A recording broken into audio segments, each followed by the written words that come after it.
breaking down everyday workplace issues and diagnosing the hidden sickness, not just the obvious symptom. Our hosts, James and Kobe. Did we lose a patient? No, that's just my lunch. Hey, thanks for joining us. I'm Kobe, he's James, and let's get started with a question. What is some practical psychology that can help improve how I lead and work with others?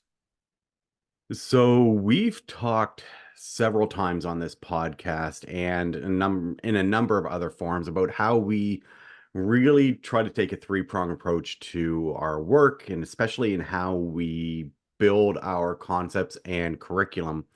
And so we're always looking at things from the historical perspective. How has the advice and trends over time shaped the way that we actually engage with work, or how has it shaped how the common perspective and what's the common way of addressing these problems? Where do they stem from? How did we get to where we are now?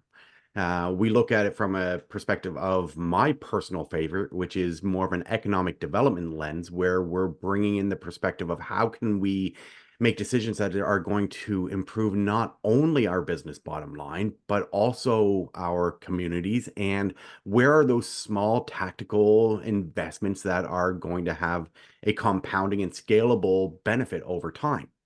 And then we always look at it from what Kobe's personal favorite, which is the psychological influences that shape our workplace, which I'm not going to go into detail on, because this is really your wheelhouse, man. And so I want to let you kind of take the reins on this question, which is the focus of today's conversation.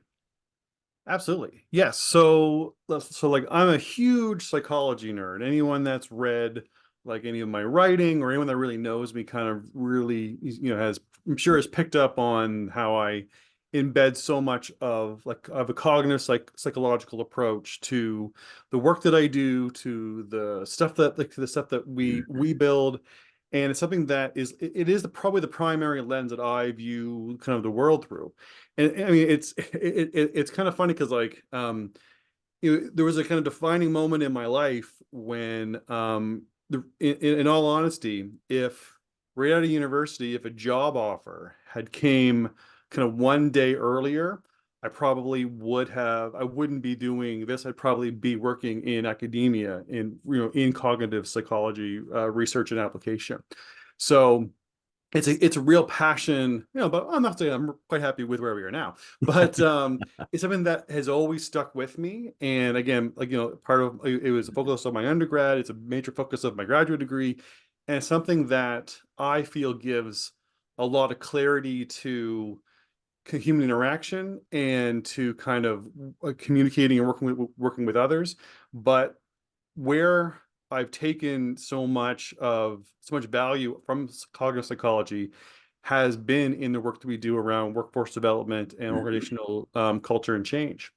So I think that it's going to be great for us to look at three different concepts or aspects that people really should know about, that would provide some helpful insight, some clarity on some confusing kind of interpersonal interactions, and kind of some of the things that kind of govern our workplace a little bit.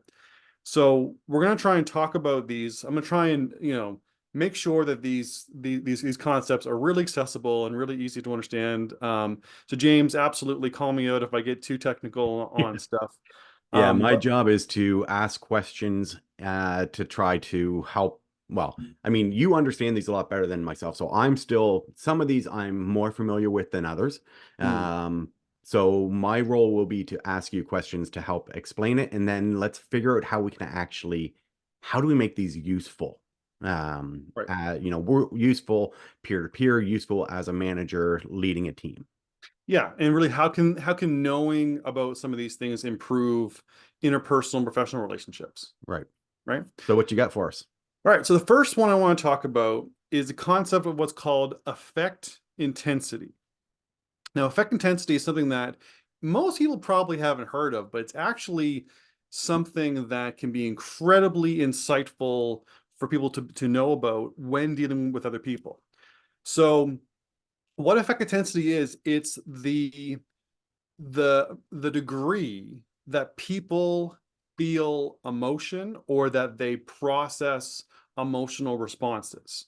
So a good comparison between to affect intensity, which is kind of, again, a kind of mental and emotional reaction, is with something a little bit more tangible that people are probably familiar with, which is pain thresholds. Right. So some people have a very high tolerance for pain, and and something might, and a pinprick might not even register. Or other people that might have a very low tolerance of pain. A pinprick could be like, oh my gosh, I'm dying, depending, right? Yeah. That concept transferred over to emotional response is what affect intensity is. Some people deal or process emotions with a very high range. So like, the bottom of their like their emotional lows and their emotional highs are very, very far apart, and they can experience a spectrum, a wide spectrum of emotions within that. So like their greatest, the day they got married or met, or the children were born, or whatever like that, could be such a high that would be like, just a profound high. Then like, the loss of a loved one, would be such a major low. But even within those kind of wide ranges, more common everyday things like, the barista got my coffee order right could really put me in a great high level mood. Whereas like, my,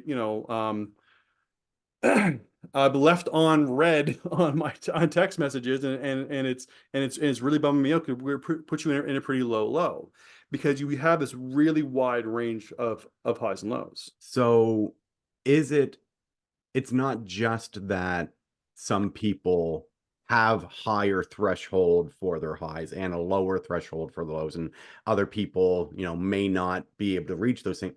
It's the same type of stimulus Mm-hmm. will affect them in different ways. Exactly, because those that have that high range, what we call a high effect intensity, right? Okay. Their effect intensity is high, whereas the other kind of people might have a low effect intensity, And I'm where assuming this is a spectrum, not a one or the other. absolutely, yeah. So the degree that people feel them on, there's not just you're either column A or column B, but it's like the idea of lower levels and higher levels, right? Gotcha. But those with lower levels of effect intensity would, the range that they can physically process emotion is much smaller. So in theoretically, someone with a really high effect intensity, the barista getting their coffee order right, could have this, they could process that and feel that at the same level with someone with a low effect intensity at maybe like, or someone, so maybe the day someone got married, like, they might be able to process at the same emotional level. I mean, I'm Mm. talking, I'm kind of being a bit, a little bit of No, hyperbole. I hear what you're saying though. I Yeah. mean, if somebody's effect intensity is low and it, kind of the emotional cap is at a Mhm. certain place, and Yeah. somebody else who has a much higher cap, Yeah. a normal, a regular interaction might Mhm. reach that threshold Yeah. of that's almost the maximum for somebody else. Exactly. So, which is why in our personal lives and in our work, the same catalyst, the same stimuli, the same event could have some people hitting a very emotional high and some people hitting a very low emotional high. And part of it is just because the person with a high effect intensity can process the emotion so much higher. They feel it so much deeper. It's so much more, the effect on them is higher. Whereas with a low effect intensity, it affects them and they can process it at a lower level. So this is why some people might give you like, kind of a quiet thumbs up to great news, where another person might be like, oh my God, and OMGing themselves as they walk around not being able to believe it. It's So I think that it's leads, different. yeah, I think that leads into a really good next step, which is what does this actually look like to other people, Right. and why does it matter for work? Because I think what's interesting, and I mean, it's one more it's one more way as a manager to be able to communicate and to be able to understand the people that you're leading. Right. I think that's important to say up front. I think it's also important to recognize if you have people on your team who are very high effect intensity and also people who are lower effect intensity, the people who are high effect intensity may come across as the drama queen or the just from somebody who's not used to experiencing the same highs of emotion Hmm. may regard their counterpart Hmm. as overly dramatic or overly sensitive or Yeah. these common interpersonal complaints that we hear. If Hmm. you've led any team, I'm sure you've heard these. Right. I don't like Jimmy because Jimmy is A lot. yeah, right, just Yeah. Right. but I think it's important. I like the fact that there's actual a psychological theory behind it and not just Jimmy's a pain in the rear end because Right. I don't like Jimmy, but we the way that we're wired, there's something to this that's tangible that won't understanding this won't change it, Right. but understanding this will at least allow us to respond with more grace than perhaps we would otherwise. Well, it's also really good about managing your own expectations about how information is going to affect the team. So if you come in and with great news, and you have a higher effect intensity, then you might want that big reaction of, oh my gosh, this is huge. And somebody on your team may not give you that reaction. And you Mhm. might almost take it as an insult or as a what's wrong with That's them or this. But the reality is if they have low effect intensity, they are processing it as high as they can. It just looks different. or just it just hits people different. And it's not Exactly. about Yeah. that they're not that I like that. I think that's a really good tangible, Hmm. realistic experience that managers have. Yeah. Being excited about, a project or, or about sharing news with their team Hmm. and not getting the reactions that they want and then interpreting how we don't challenge that because you shouldn't Yeah. really challenge that, Yeah. but we read into it from our own perspective Right. based on our own effect intensity. And it cuts the other way too, because if you go to a team with really bad news, you're going to get people with higher effect intensity reacting very strong to what you expect. Then someone with low effect intensity may not give you that same degree of reaction. So you may think they're more okay with it, that they're not as bothered by it because they didn't act out as much as you might thought they did. But the reality is they are feeling it just and they may be as bothered by it, but they can't process the emotional impact of it. So they're no more on board than the person who's losing their mind about it. They just are reacting differently because they're reacting to the degree that they can because of having low effect intensity. So there is a lot of value in just realizing that when you're, you know, when you're learning about your team, you need to kind of hold them to their own benchmark. So if you know I've got 8 people on my team and 3 are really high effect intensity and a few are in the middle and the other ones are kind of really low, don't hold the low people to the reaction of the high people. Hold them to their historical, but how do they normally react? Yeah. Is a mild grunt an actual freak out for someone with a low effect intensity, or is kind of a raised eyebrow and a kind of a slight chuckle the same as someone like losing their mind excited, right? I mean, so part So of it is is this a subjective measurement that each person needs to how like are there I guess the question that I would have is how would I as a manager try to evaluate this yeah, without, you know, there yeah. could be other factors at play, right? Absolutely. And I mean, so like there are like some measurement tools. There's what's called I think it's called AIM, which is actually an actual psychological assessment, but you don't really need to go into anything like that. Part of it is just again, observable trends, right? We kind of all know the person on our team that or people that we work with that again are going to have a big reaction to something, and we all know those that are not going to. I'm not saying that it's obvious that the only thing going on with them is their affect intensity, but it is something that we should filter this knowledge. We should filter our understanding of people through, because we need to realize that low affect intensity people are not just robots, and high affect intensity people are not just crazy emotional psychos, right? There's the individual differences a lot of people to process and kind of experience emotions at different levels.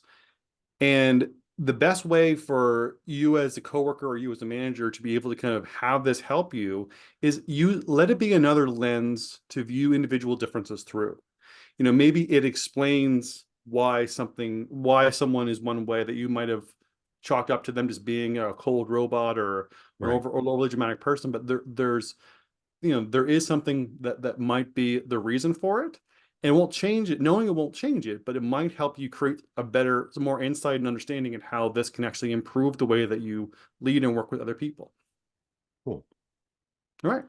Thanks. Yeah, this is the one that I was not familiar with, affect intensity, before we started prepping for this conversation.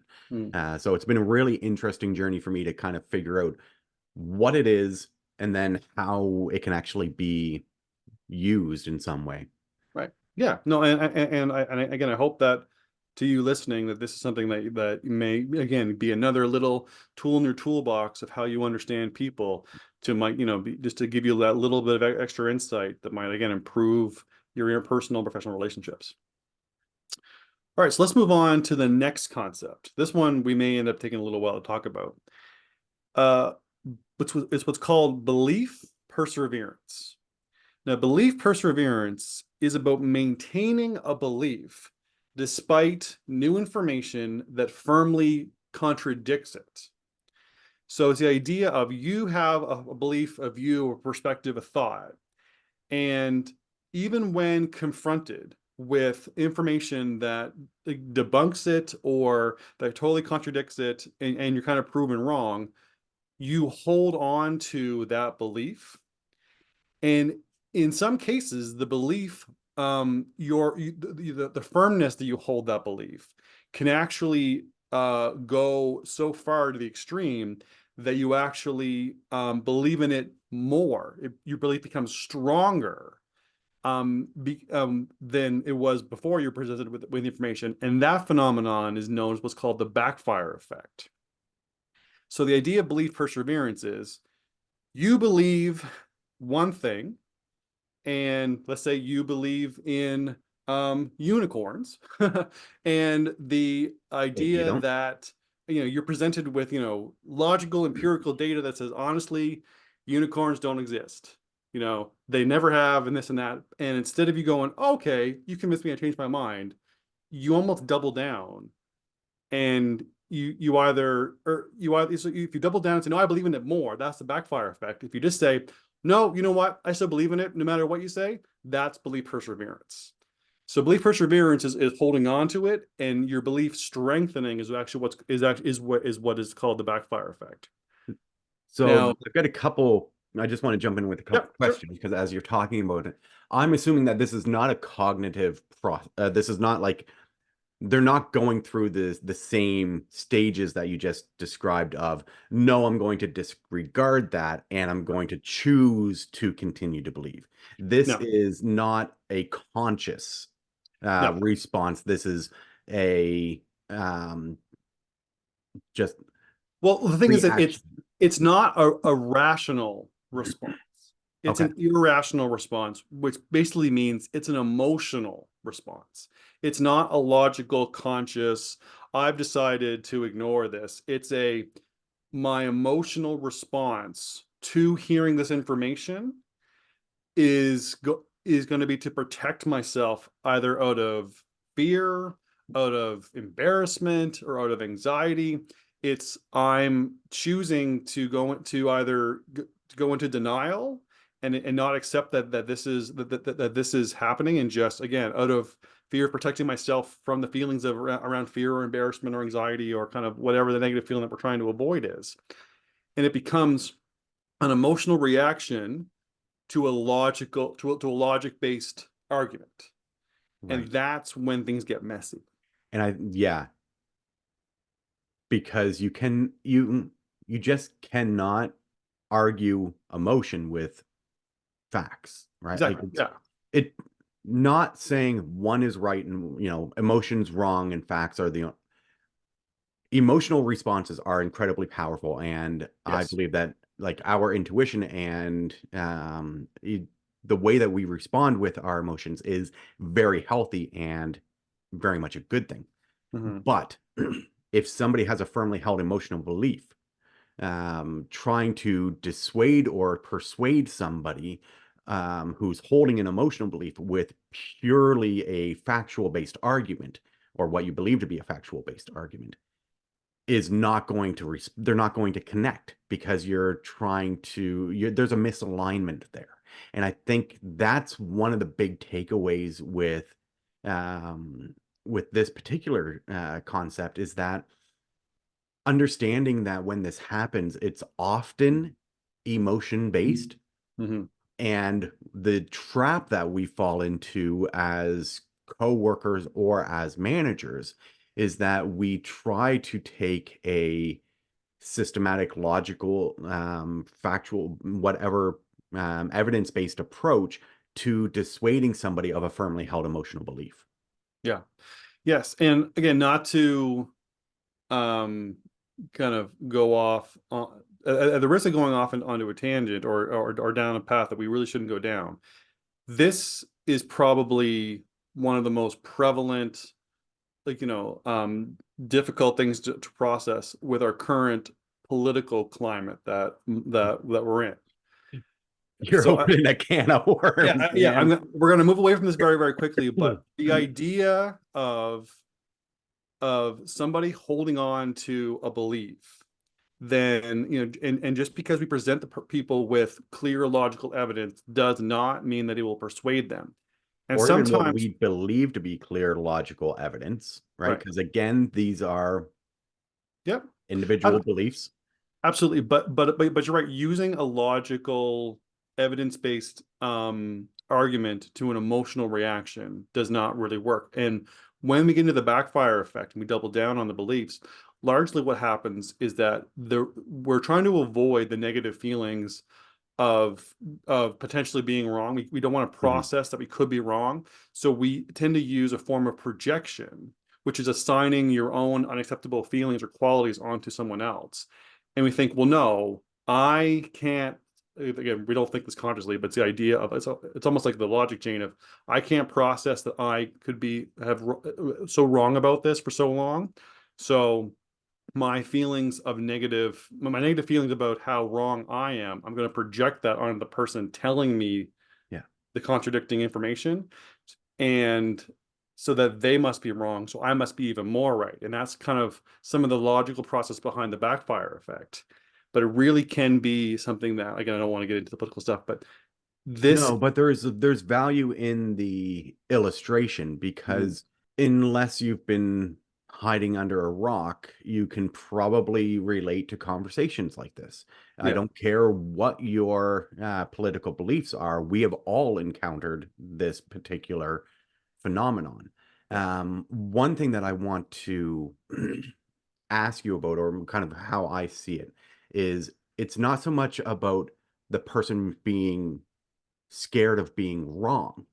It's the implication for other, how that being wrong affects so many other firmly held beliefs. Mhm. Because very few, I don't think we can hold opinions in a vacuum, right? Right. Our opinions are and our beliefs are a intermingled web of a lot of different things.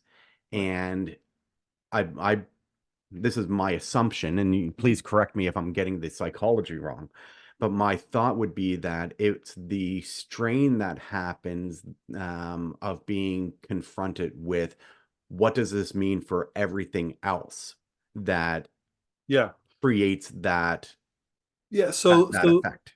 the degree of the negative feelings definitely plays into the prevalence of belief perseverance. So let me give you an example.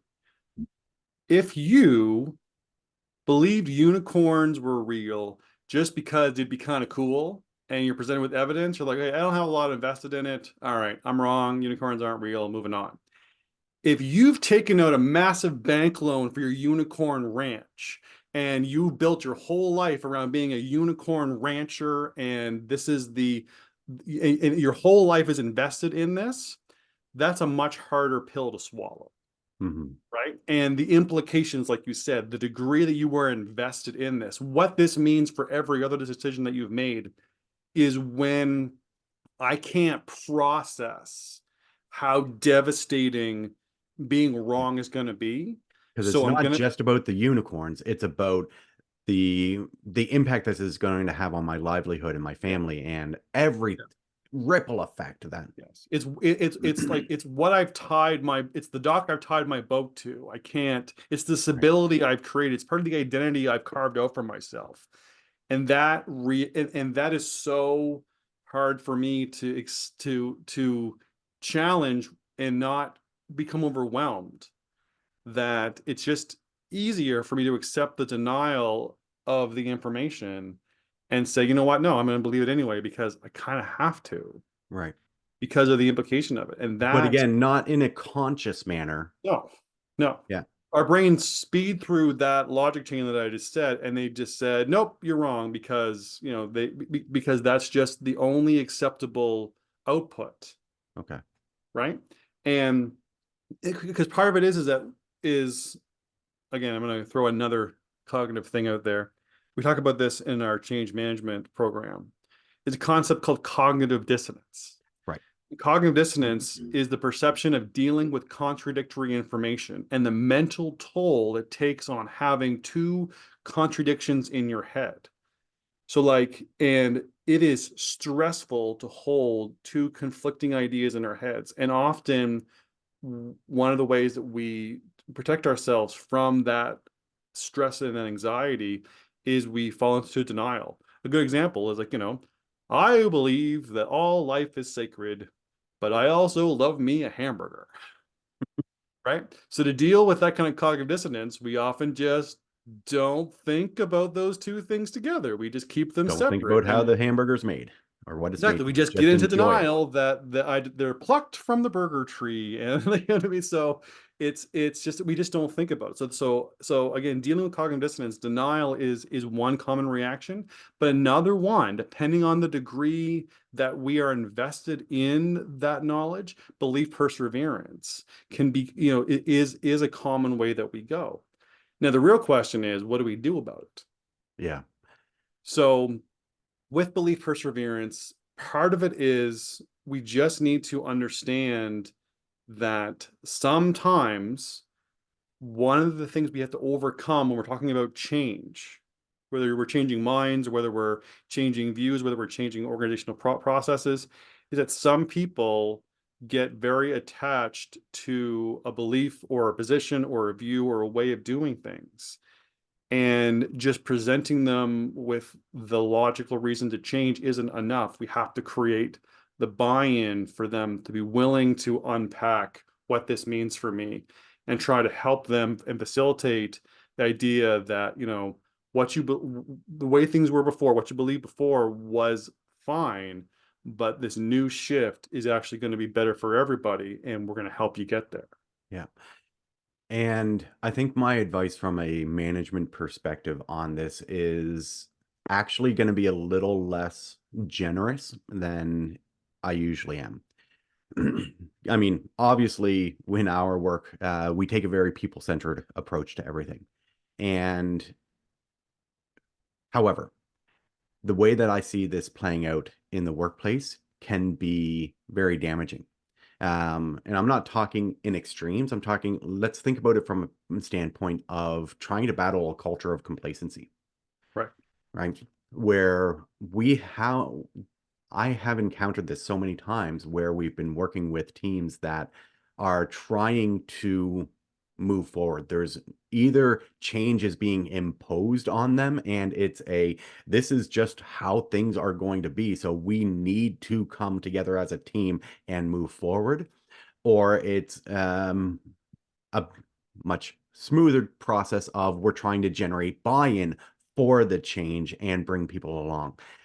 However, when you have that ingrained complacency and that people are really attached to, that safety, that I don't want to change because I am comfortable with my job. I'm comfortable doing things the way that I've done it for the last 20 years. Why would I change? Mhm. Obviously, the first step is to try to bring people along. It's trying to understand what those reservations are and to generate buy-in that will resonate with the person to help them come along. However, at there comes a point where complacency unchecked can lead to toxic behaviors, and that cannot be allowed to fester in an organization. It poisons everyone around them. It poisons the individual who is engaged in those behaviors, and it poisons the rest of the team. And it can spread like a cancer if it's not dealt with. So while this may all come down to belief perseverance, and there is a psychological theory behind why all of this is happening, sometimes we need to just use the tools that we have at our disposal if people are so unwilling to change that they are not only hurting themselves, but they're hurting those around them. Then it's time to look at our discipline and termination policies. Progressive discipline first, ideally, but ultimately, it's Yeah. not worth hanging on to poison. Right. Yes. I mean, you're right. So, like, we talked about a climate of complacency a couple podcast episodes ago Yeah, in our culture of innovation one, and one of them, one of the warning signs for that is the rigid thinking, which really kind of does kind of couple nicely with belief perseverance. Is that there's a rigidity to what are you willing to believe or what are you willing to follow, and that's one of a major sign of it. And you're right. I think probably the most one of the most practical use of understanding belief perseverance will be in combating a climate of complacency in our yeah, workplaces. And it is the idea that you're right, knowing about belief perseverance and the backfire effect and even cognitive dissonance is helpful to consider what is behind the actions, yeah. the pushback, but it doesn't excuse it. It's a reason, not an It's a excuse. reason, not an excuse. Is an excellent way to put it. Yeah. And Yeah. No, I think that is very helpful in that knowing that there is an emotional component to people holding on to traditional ways of doing things that has to be considered and addressed. And and you can't just mandate emotions to change. So which is why you need to do more work on the buy-in side, not just from a logical standpoint, but also considering the emotional impact. But I think it again, I used this line with our last concept, and I think I'll probably end up using it again. Um, Understanding that this is not just Jimmy being a frustrating, irritating, whatever else you want to put on that chain of Mhm. language, allows us to approach this with hopefully less frustration, less Mhm. anger, less resentment, and extend more grace. We still have to deal with the situation, Of course. but understanding where this is coming from and that this is a emotional response to a firmly held belief at least allows us to approach the conversation not as, well, this person is just, they're just stubborn and they're just trying to irritate me and they just don't want to do. People aren't just anything. Yeah. We are complex. Mhm. So extend grace where you can. Yeah, and hopefully this will give you a little bit more of a tactical approach to resolving these issues rather than just, getting yourself all frustrated and potentially just, and handling it, like I say, with less grace than you probably could. Right. All right, so let's move on to the last concept I want to talk about, which is the concept of self-sabotage. So what self-sabotage is it's when we essentially get in our own way and we end up like tanking our own actions that will be the best thing for us. It's the name is pretty descriptive into itself in that we will make decisions that are going to eventually that will hold us back. They may be, they're often short-term, short-sighted, prioritizing our short-term comfort decisions Mhm. and sacrificing what's best for us in the medium and long term, or what's the best thing to do for others. And it's something that is quite prevalent in our kind of our own career progression, when we kind of take what is, we overvalue the safety of our current situation and don't put ourselves out there. But it can be a very difficult thing to experience when you're watching someone else that work with or care for go through it. But the one thing that I should really state is that the real danger with self-sabotaging behavior is that it's subconscious. Right. People don't consciously think, I'm going to totally burn this bridge, or I'm going to totally, Yeah. like just keep procrastinating until nothing, until everyone gets mad at me and I lose my job.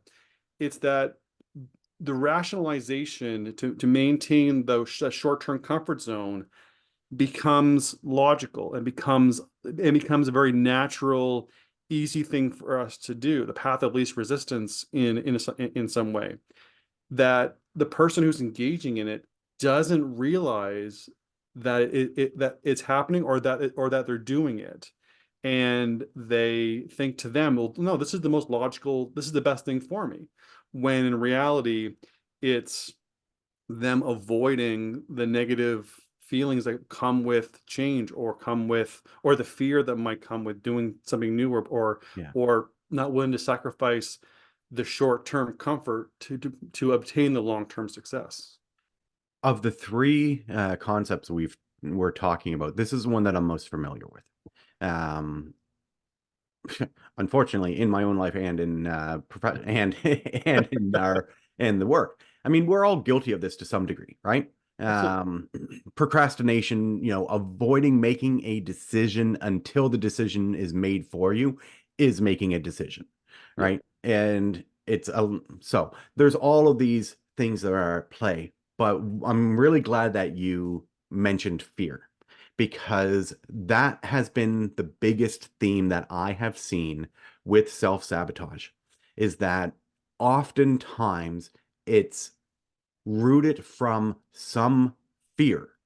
Fear of the unknown is a legit, like, even in terms of something that could be very, very positive for your career path, whether it's, do X, you just need to finish X, Y, and Z, and you are up for a promotion, but you procrastinate or you don't do it, right? Because the fear that comes from changing, the fear that comes from, well, I know what I'm doing now. What happened? And again, these are not always, fully conscious thoughts.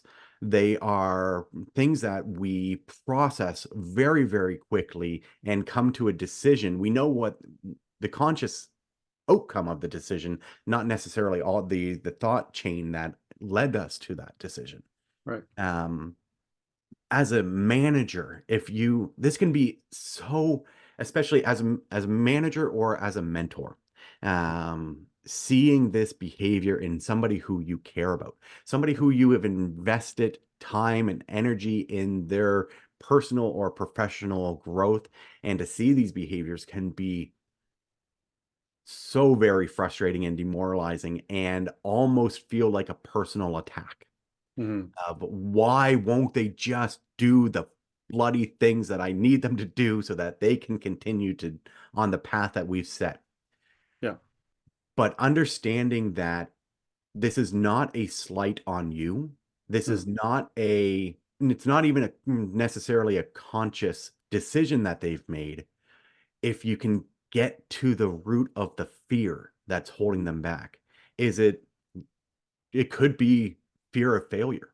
We Yeah. talk a lot about psychological safety and how important psychological safety is in the workplace to being central to the employee experience, but also that if we know that in our workplaces, I can try something and I can, even if I'm not 100% successful, I'm not going to be ridiculed, or I know that I'm going to be supported along the way. That is a major fear that we can eliminate for people by providing something that is a cornerstone of a healthy work culture.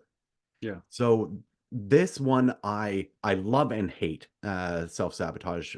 It's way too prevalent, Mhm. um, but there are things that as a manager or as a mentor, if you can understand the fear and help your person to overcome those things.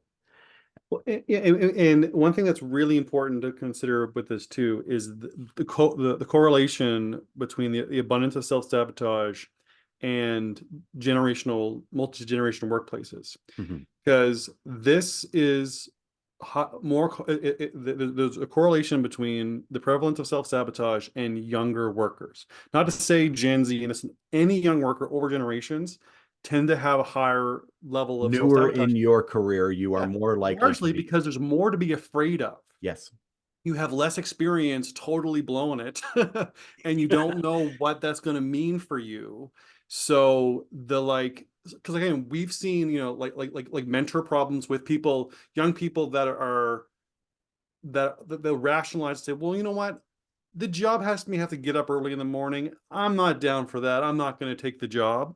That type of ridiculous rationalization for a job that they went to school for and have a huge student loan for. It's it's the excuse they're going with because it's the best one they can come up with. But the Yeah. reality is they're afraid of what success is going to look like, what the pressures are going to be on them, and they're holding on to something that they've convinced themselves is a rational reason, but it's totally not. And the person looking at it is going like, are you crazy? What is wrong? What is wrong with you? Yeah. It is a defense mechanism against fear of change or failure. Yeah. And if we write it off as just being a flaky young person, we're never going to actually get to the true cause of it, is that we have not done a good enough job eliminating the fear of change and the fear of failure and helping and normalizing that your comfort zone is something that is holding you back, and that there are supports behind you to build a new comfort zone with this incorporated.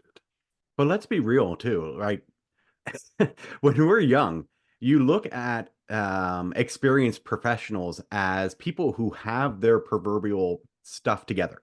You Right. know, they know what they're doing, they're Mhm. professional, they are educated, they're experienced, they have this on lock. Right. The truth is nobody has a sweet clue what they're doing. We're all making it up as we go, and we are all failing Yeah. and continuing to get better. Yes. And Like, that realization of if I am further along in my career, it's probably because I failed a lot more than you. right. Yeah, exactly. And so it's one of those things where you're right, psychological safety and normalizing, you know, the that, that the freedom to fail, and that, there's support to help you through the uncomfortable transition period. Those are things that can be powerful to Yeah. combat self-sabotage, and actually can be something that should be really considered with organizations and industries that employ a very young workforce, Yeah. because the thing too is that it's something where we need to understand that we've all like we failed our way to where we are now, kind of in a large sense. Yeah. And But it's not, you're not being rewarded for failure. Failure is a natural consequence of yes, trying something. your successes got you to where you are, but your successes are built on A all the failures. whole lot of failures. Right. Yeah. So the whole point is a lot of it is to normalize that, because procrastination, short-term thinking, fear of change, and the willingness to burn everything down to protect your comfort zone are the warning signs Yeah. of someone going through self-sabotage. And one of the problems is that pointing out self-sabotage can actually lead to belief perseverance. Because people will hold on to that. No, you don't understand. I need to sleep in every day. That's a deal breaker for me. That is them doubling down on belief perseverance and holding that as the most important thing, out of that fear of change, or that protecting that short-term comfort zone. that the person does need to be open to some degree to having their mind changed to be able to kind of being presented, but combating that with discipline without understanding the psychological toll that's taking on people is often what leads us to the common mistakes that we run into with these problems. And it's something that we need to just to have a little bit more understanding and a clearer lens to view these things through, because that's going to be where the real success and the real improving, again, how we lead and work with people is really going to come from understanding all of these psychological factors, because they just give some context to what is happening in your workplaces right now.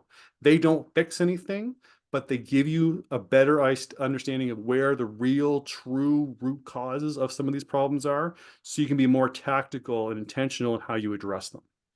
Yeah, I think that's a really good kind of final statement is if you understand that these are legitimate, actual psychological principles at play, not somebody being highly emotional or acting like a robot, not somebody who just is doubling down and is irritating and frustrating and stubborn, not somebody who is willfully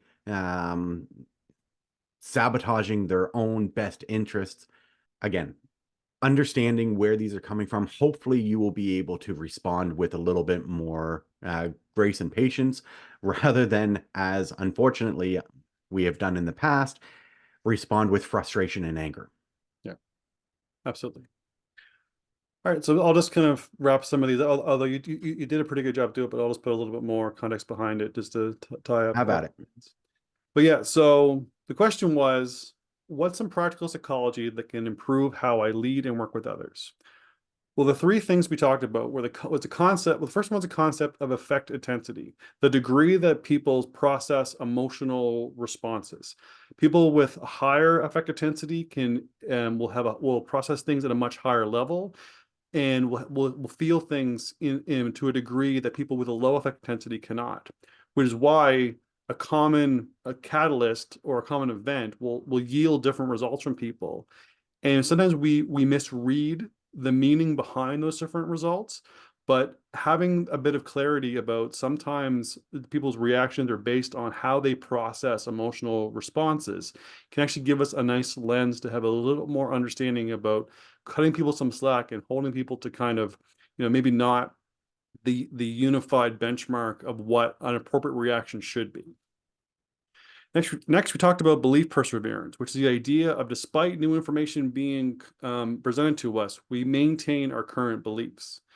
This is often done as a way to protect ourselves from the toll that confronting and changing our views or beliefs will have on not just our own views, but also all of the stresses and problems that might come from how ingrained this belief is in kind of our core identity or the life that we've carved out for ourselves.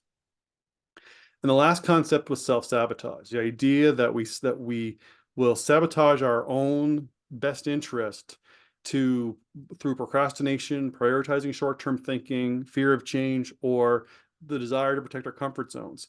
This is often because of a fear of change or a fear of failure.